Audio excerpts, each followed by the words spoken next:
అందరికీ గాయత్రి ఛానల్కి స్వాగతం అండి. ముందుగా నా నమస్కారం.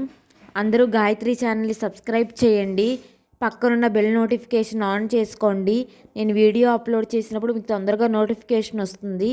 దాని ద్వారా మీరు వీడియోని చూడగలుగుతారు. అలాగే గాయత్రి ఛానల్ని షేర్ చేయండి. అందరూ వీడియోని చూడగలుగుతారు.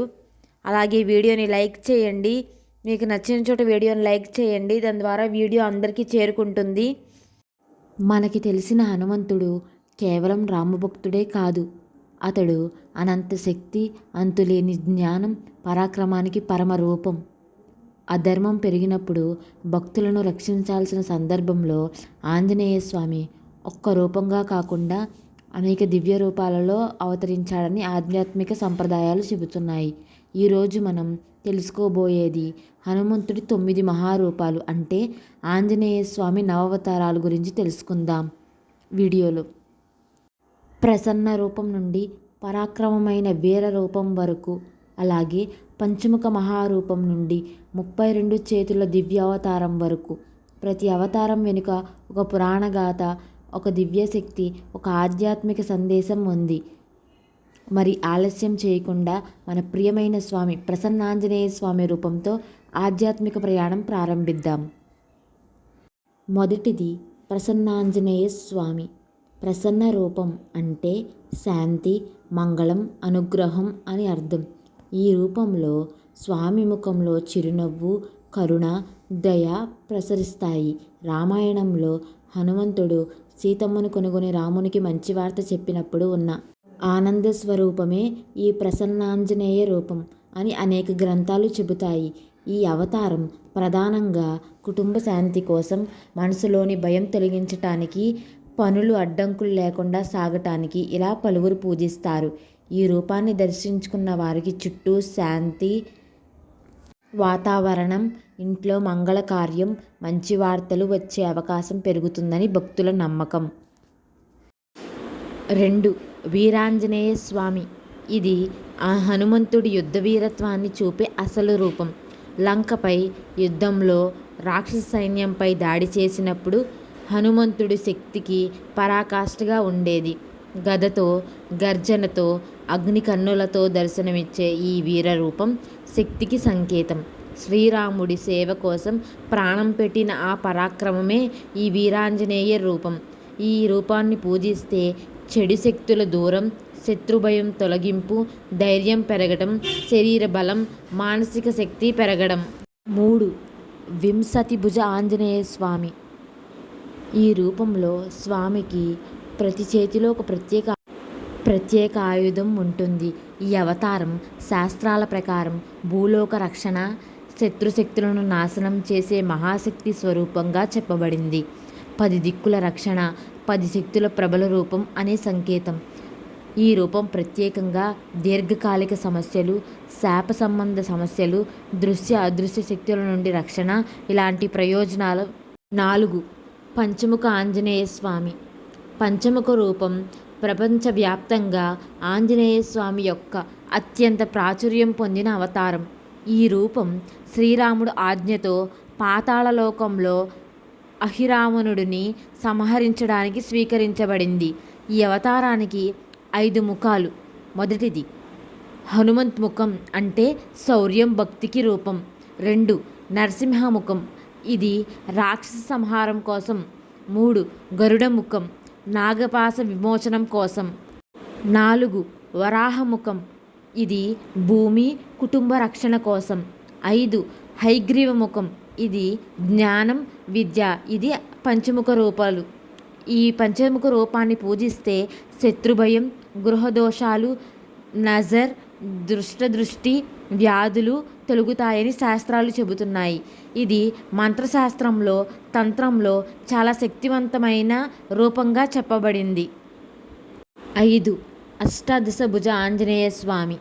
ఈ అవతారంలో ఆంజనేయునికి 18 చేతులు, 18 ఆయుధాలు ఉంటాయి. స్వామి తన 18 చేతులతో శక్తి, పాపం, ఈటె, గొడ్డలి, నాగలి, చిల్లెకొల్ల, డోలు, శంఖము, చక్రం, త్రిశూలం, రోకలి, గద, కత్తి, ఇనుపకర్ర, ధనస్సు, చర్మం, పద్మం, ఖడ్గం అనే 18 ఆయుధాలను ధరించి దర్శనమిస్తూ ఉంటారు. ఈ స్వామిని దూర్వాస మహర్షి పూజించి స్వామి కృపకు పాత్రుడై ఆ స్వామి దివ్య దర్శనాన్ని పొందాడు. అష్టాదశ భుజాంజనేయ స్వామి వారిని మహిమసుందుతుని కథ ద్వారా తెలుస్తుంది. పూర్వం రేవానది తీరంలోనున్న గాంధర్వ పట్టణంలో సుదంతుడు అనే బ్రాహ్మణుడు ఉండేవాడు. అతడు కామక్రోధాది అరిషడ్వర్గాలను జయించిన జితేంద్రియుడు. అయినప్పటికీ అతని జీవితం కడు దుర్బలంగా ఉండటంతో అనేక మంది రాజులను ఆశ్రయించి యాచిస్తూ ఉండేవాడు. అయినా ఎటువంటి ఫలితం కనిపించలేదు. అనంతరం పల్లె పల్లెకు గ్రామ గ్రామానికి తిరిగాడు. ఎంతగా యాచించినప్పటికీ ఫలితం లేకపోవటంతో తన దుస్థితికి తననే నిందించుకుంటూ కంటపడి వారందరినీ కూడా తిడుతూ ఉండేవాడు. కొంతమంది అనవసరంగా తమను తిడుతున్నందుకు అతడిని వెంటబడి కొట్టేవారు. మరికొంతమంది అతడిని పిచ్చివానిగా జమకట్టి రాళ్లతో కొడుతూ ఉండేవారు. పోనీ ఏదైనా పని చేసుకుంటూ బ్రతికీడ్చుకుందామంటే అతన్ని ఏ పని చేపట్టినప్పటికీ నిష్ఫలమవుతూ ఉండేది. అలా ఆకలి దుప్పలతో అల్లాడుతున్న సుదంతుడు చివరికి ఎలాగో భరద్వాజ ఆశ్రమానికి చేరుకున్నారు. అతను భరద్వాజాశ్రమానికి చేరుకునేసరికి మధ్యాహ్న సమయం అయింది. అక్కడ అతిథులకు గౌరవ మర్యాదలు జరుగుతున్నాయి. దురదృష్టవంతునికి ఎక్కడికి వెళ్ళినప్పటికీ కష్టాలే ఎదురవుతున్నట్లు సుదంతునికి భరద్వాజాశ్రమంలో స్వాగతం లభించలేదు.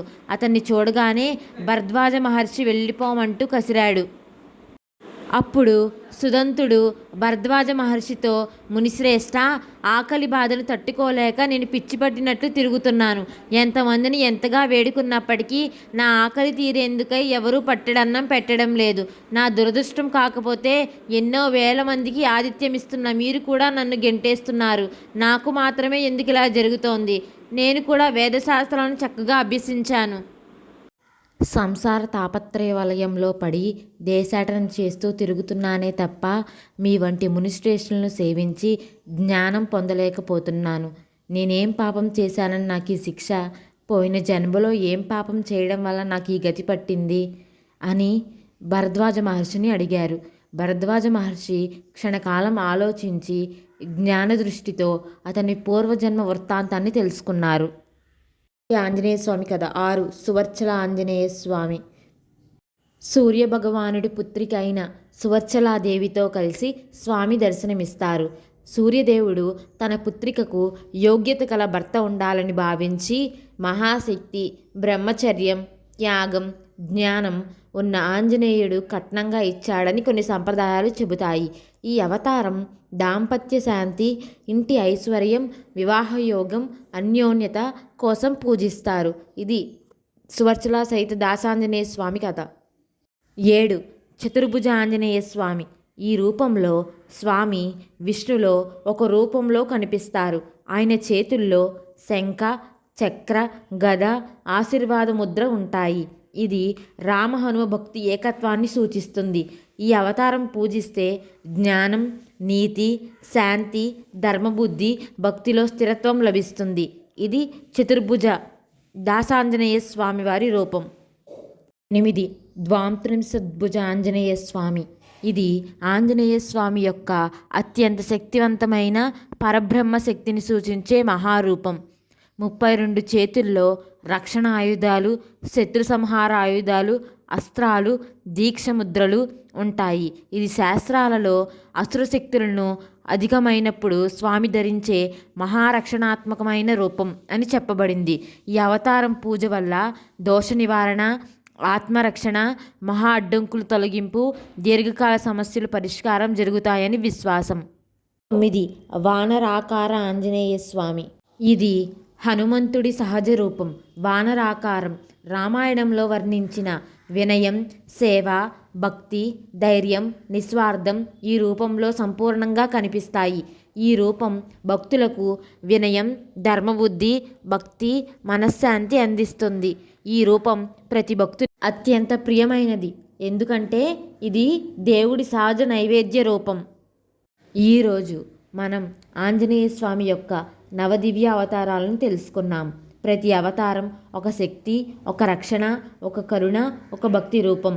హనుమంతుడు కేవలం శక్తి స్వరూపం మాత్రమే కాదు, రామభక్తి అనే విశ్వాసంలో ఎన్నడూ ఆరని జ్యోతి. మనం జీవితంలో ఎదురైన సమస్యలు వచ్చినా, మనసు నిలకడగా లేకపోయినా ఒకసారి హనుమంతుడు అని పిలిస్తే ఆయన భక్తుల దగ్గరికి వస్తాడని శాస్త్రాలు చెబుతున్నాయి. ఈ నవావతారాలను స్మరించుకుంటే మన ఇంట్లో శాంతి, మనసులో ధైర్యం, జీవితంలో రక్షణ, పనుల్లో విజయాలు కలుగుతాయని భక్తులకు విశ్వసిస్తారు. మన మార్గం చీకటిగా అనిపించినా మనతో పాటు నడుస్తున్నాడు ఒక శక్తి, అదే ఆంజనేయుడు. అందరూ చివరిగా జై శ్రీరామ్ అని చెప్పండి. ఈ వీడియో నచ్చితే తప్పకుండా లైక్ చేయండి, అలాగే అందరికీ షేర్ చేయండి. ఇంకా మరిన్ని వీడియోలతో మళ్ళీ కలుద్దాం. గాయత్రి ఛానల్కి జై శ్రీరామ్.